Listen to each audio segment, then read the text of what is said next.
This bill is known as the Crown Act, which stands for Creating a Respectful and Open World for Natural Hair. The purpose of this bill is to clarify the definition of race in the Minnesota Human Rights Act to include race-based traits like hair texture and styles, including braids, twists, and locks. Across the country and in the state of Minnesota, we have had incidents of people experiencing discrimination because of how their hair grows naturally from their head. And when enacted, this bill will make it clear that such discrimination will no longer be tolerated in the state. I myself have felt the pressure to straighten my hair because of a fear of losing a job or not being able to be taken as seriously. And I straightened my hair for most of my life, only recently allowing myself to be myself. And I'm glad to carry this bill to ensure that people have the freedom to show up as they are in school and at work and focus on the task at hand rather than worrying about whether their hair will cause a loss of an education or earning an income. In a climate like Minnesota, when it can get below the 0 degrees, my hair is not only an added layer to help me stay warm as I adjust and live in a place totally opposite of where I'm born and where my roots are, but it's also one of the only natural ties that some of folk like myself and our youth have to our culture and our heritage.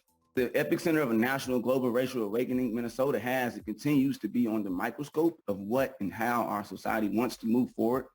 We can't talk about diversity, racial equity, and justice in the workplace without talking about discriminatory policies, such as a dress code and an appearance code, which also prevents Black and brown people from accessing economic opportunities, in addition to its impact on our mental health. We're the only ethnic group who has to have a law to protect something that is already a part of our DNA. I urge you all, please pass the Crown Act. Thank you.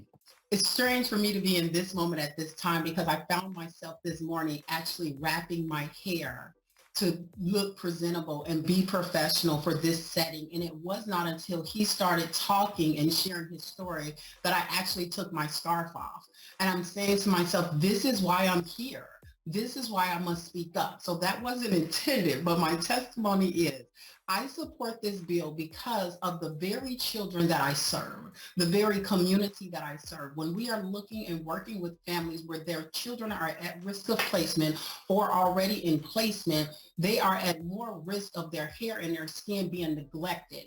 They are also at risk of being discriminated against in schools while in placement and being cared for by social services. The lack of education, the lack of training, and though foster parents step up to do their very best, the ignorance of our hair and our skin affects the self-esteem of the children whom we serve. And that for me is an issue. I support this bill because this bill will also open up the door for my own children not to question their value, their self-worth, or their presence in any space because they look and they feel different. I support this bill because I myself have struggled with my own identity crisis with dealing with my own hair as a professional Black woman in Duluth, Minnesota. And so now that I'm a business owner serving clients in a setting that's mainly Caucasian and some of the people may have failing health, I see that the discrimination is more prevalent. I see it when I get the stares or the obscene questions on how do I care for my own hair or how do I care for, or how I would even care for their hair.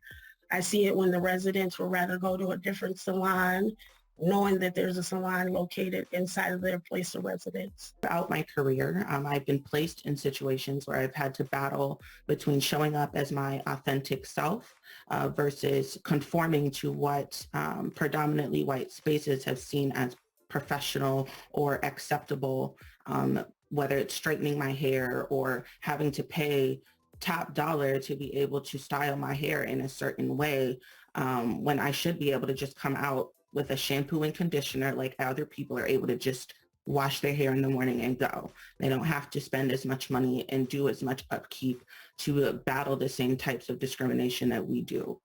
And I just feel very passionate about this because I grew up having to sit through the painful processes of getting my hair chemically treated and relaxed and permed for years, damaging my scalp, risking my health just to fit into these systems that weren't built for me. So the Minnesota Department of Human Rights strongly supports the Crown Act. Hair discrimination is race discrimination. Each one of these testifiers told that story beautifully. What happens in the court system sometimes is some judges look for very explicit language in the law about what's covered and what's not. And so by having this language in Minnesota law, we won't run into issues that have been seen in other states like California saw before they passed it, where their law would not extend to covering hair discrimination because it was not explicitly stated in their human rights law. So I just want to thank Representative Agbaje for bringing this forward and thank all of the testifiers today. I know it's not easy to get in front of a group of people and talk about something as personal and as fraught as black hair, because really it is a political statement every single time that you wear your natural hair. And I just want to commend you for being really like brave and pushing this forward, because it's huge and it matters. It really does.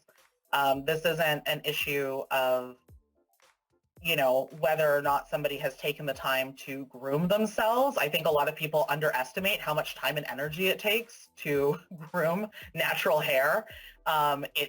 You know, a perfectly coiffed afro takes a lot of time and energy. And so for anybody to look at that and say, well, that's not professional, that is 100% incorrect. And twists and locks all take an immense amount of upkeep. I know, I have done all of them. Thank you on behalf of my three daughters, because I want to be in a state where absolutely the law recognizes that no one can treat them differently because of the way that they wear their hair and the way that they can express themselves through their hairstyles.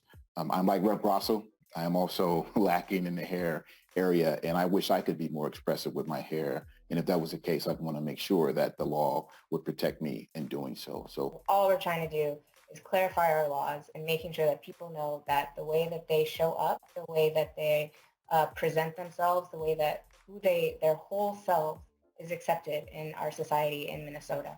And that's what we're trying to do today. And I look forward to your support for this bill. Thank you so much.